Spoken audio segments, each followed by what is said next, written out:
J'ai dit toujours, ça repose sur 3 R. Le respect, la reconnaissance et la responsabilisation des gens. Donc l'idée nous est venue de proposer un modèle de management participatif pour essayer d'améliorer la qualité de vie au travail des soignants d'hématologie. Donc c'était un modèle qui est venu du terrain. Et les services qu'ils mettent en place se rendent compte que c'est efficace à la fois pour l'ambiance générale et puis pour la prise en charge du patient. Donc on se dit c'est un système qui marche. Le problème, après, ça a été de dire comment le généraliser.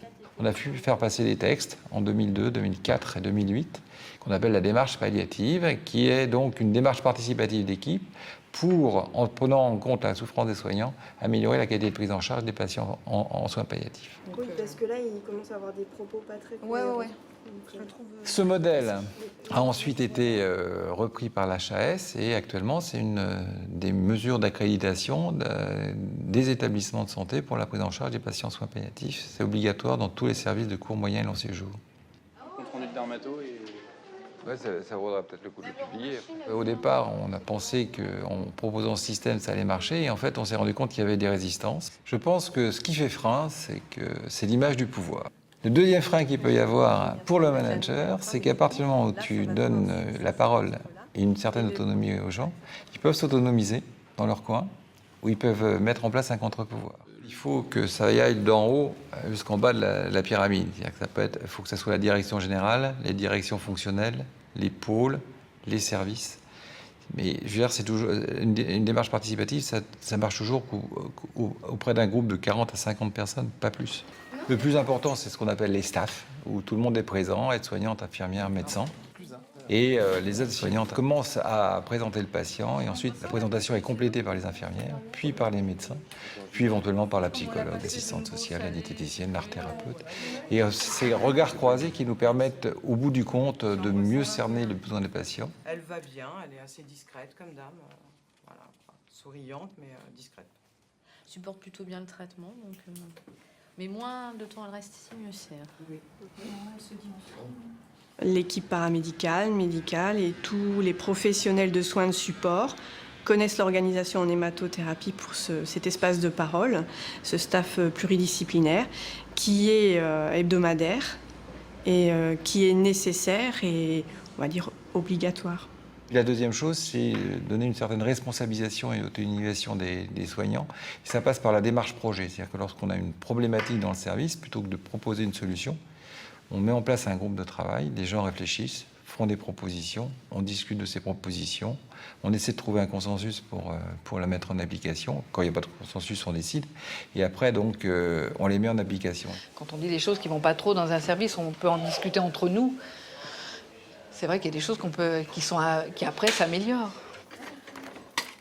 On avait fait un travail d'équipe dans le service à l'époque. Et on disait que pour améliorer le plaisir qu'ils avaient, les patients, à manger, il fallait qu'on trouve une solution. Leur donner à manger dans des barquettes en plastique, c'était un peu... voilà. Et donc on a travaillé dessus, et c'est vrai qu'on a eu l'idée de mettre des assiettes. Et tout le monde a été OK. Et puis je peux vous dire, on a même donné le choix aux patients qui étaient présents à ce moment-là, le choix des assiettes.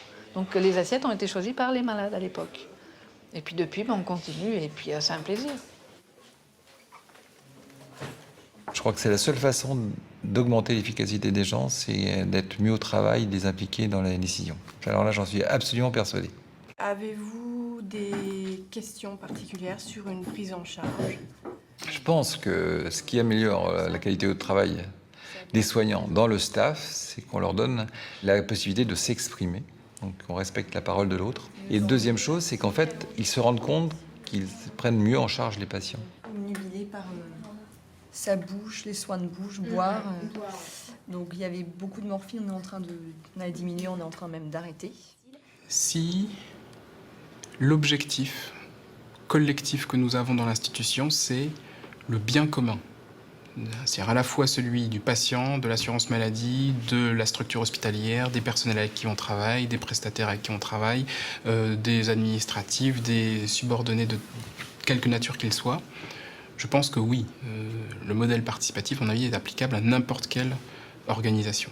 Ce qui me semble particulièrement intéressant sur cette expérience-là, sur ce pôle de cette démarche participative, c'est qu'on est en mesure de la conceptualiser, donc on est en mesure de la décrire, de l'évaluer et de la valoriser. Ça fait 20 ans qu'on se bat pour ce modèle.